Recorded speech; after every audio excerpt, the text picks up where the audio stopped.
Hi hello welcome to eagle media works. నేను మీ అమర్నాథ్ పాకలపాటి. భారతదేశంలో వ్యవసాయం ఈ మాట అనగానే మనందరికీ గుర్తొచ్చేది ఏంటంటే రైతుల ఆత్మహత్యలు, నకిలీ విత్తనాలు, దళారుల మోసం. మరి రైతు అంటే ఇంతేనా? రైతు లేకపోతే మనం ఉన్నామా? భారతదేశం సుసంపన్నమైన ప్రకృతితో వెలసిల్లి భూతల స్వర్గం, అతి ప్రాచీనమైన చరిత్ర, సంస్కృతి, నాగరికత నెలవై ఉన్న దేశంలో 11,000 సంవత్సరాల క్రితం ఆవిర్భవించిందే ఈ వ్యవసాయం అంటే. మరి వ్యవసాయాన్ని భారతదేశం నిర్లక్ష్యం చేసిందా? వ్యవసాయోన్నత దేశంగా తీర్చిదిద్దడంలో విఫలమైందా?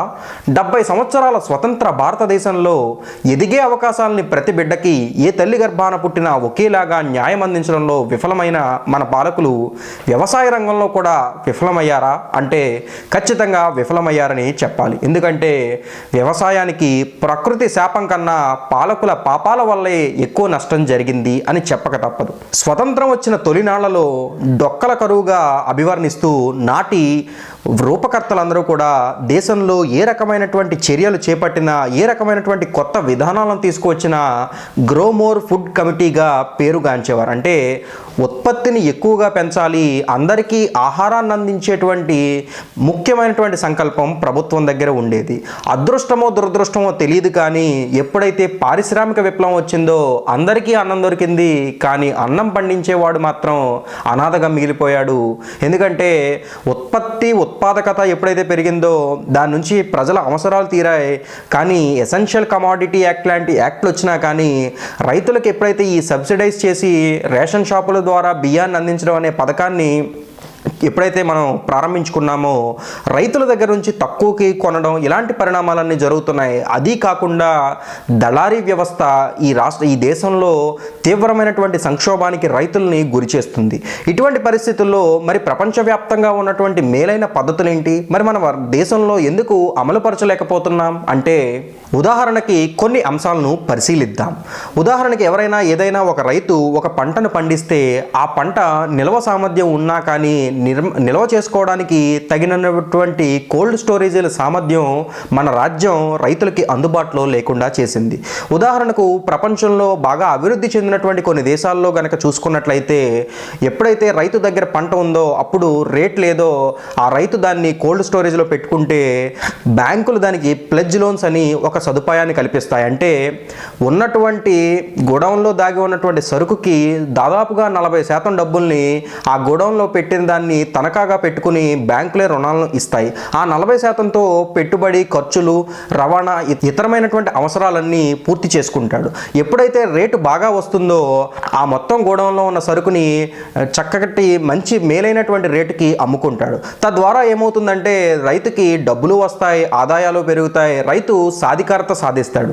కానీ ఎందుకు ఈ దేశంలో చేయట్లేదు అని అడిగితే దానికి సమాధానం మీ అందరి దగ్గరే రావాలి. ఎందుకంటే సాధికారత, స్వావలంబన ఎప్పుడు కూడా వ్యక్తిగా చైతన్యం వస్తేనే వస్తుంది. అలాగే మన దేశంలో పల్సెస్ అంటే పప్పు ధాన్యాలు, భారతదేశం మామూలుగానే కాస్త ఆహారం తినేటువంటి దేశం కాబట్టి, మనకి మాంసాహారం తక్కువ తీసుకునేటువంటి దేశం కాబట్టి ఏమవుతుందంటే ఈ పుష్కలమైనటువంటి పప్పు దినుసుల్లో ఉండేటువంటి విటమిన్లు, ప్రోటీన్లు మానవ శరీర నిర్మాణానికి అత్యంత అవసరం కాబట్టి మన దేశంలో ఎక్కువగా వినియోగించుకునేటువంటి పల్సెస్ని మనం ఇతర దేశాల నుంచి దిగుమతి చేసుకుంటున్నాం. ₹1 కూడా దిగుమతి సుంకం లేకుండా అదే మన దేశంలోకి దిగుమతి చేసుకున్నప్పుడు దిగుమతి సుంకాన్ని ఇచ్చి ఆ వచ్చినటువంటి డబ్బుల్ని రైతులకు ప్రోత్సాహకాలుగా ఇచ్చి ఇదిగోనయా మీరు పంట పండించండి, మీకు ఖచ్చితంగా ఇంత రేటుకు కొంటామని ప్రభుత్వం ముందుగానే ప్రకటిస్తే కనుక పప్పు దినుసుల్ని మనం ఈ దేశంలో దిగుమతులు లేకుండా మనమే ఎగుమతులు చేసేటువంటి స్థాయి మన దగ్గర ఉంది.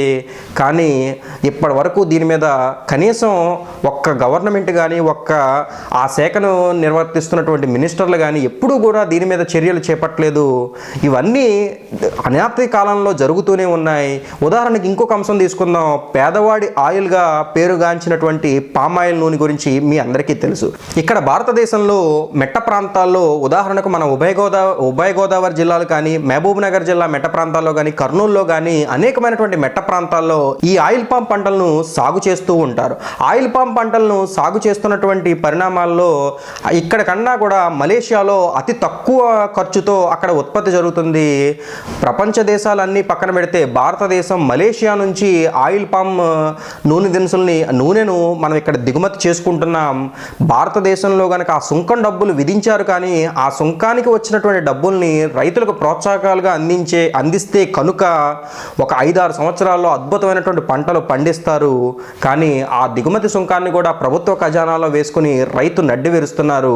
ఇవన్నీ ఇలా ఉంటే నాకు తెలిసినంత వరకు గత 2 సంవత్సరాలుగా ఆయిల్ పామ్, కొబ్బరి, నిమ్మకు తెల్లదోమ అనేటువంటి సమస్య చాలా సతమతం అవుతున్నారు. దాదాపుగా 2 సంవత్సరాల నుంచి ప్రతి సంవత్సరం 1-2 లక్షల రూపాయలు ఆదాయం తీసేటువంటి రైతులు 50-60 వేలు కూడా ఆదాయం తీయలేని పరిస్థితులు వచ్చినాయి. అంటే కారణం తెల్లదోమ వల్ల.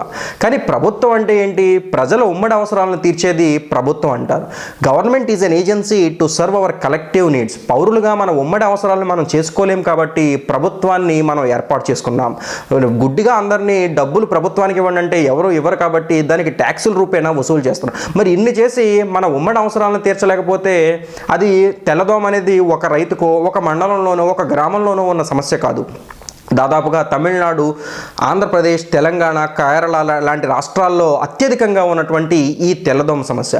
మరి ఎందుకు నివారణ చేపట్టలేదు? ప్రభుత్వం ఉన్నది ఇందుకే కదా, ప్రజల ఉమ్మడి అవసరాలను తీర్చేదే కదా. అంటే రైతులకి అవగాహన లేక, ఏ రైతులు యూనిటీగా ముందుకొచ్చి మాకు ఇది సాధికారత చేయండి అని ప్రభుత్వం మీద పోరాడే శక్తియుక్తులు రైతుకి ఏనాడు ఉండవు. ఎందుకంటే తెల్లవారితే రైతు పాలు తీయాలి, పంట పండించాలి, అందరికీ ఉత్పత్తిని అందించాలి. కాబట్టి దీన్ని అవకాశంగా తీసుకుని ప్రభుత్వాలు రైతుని చిన్నచూపు చూస్తున్నాయి.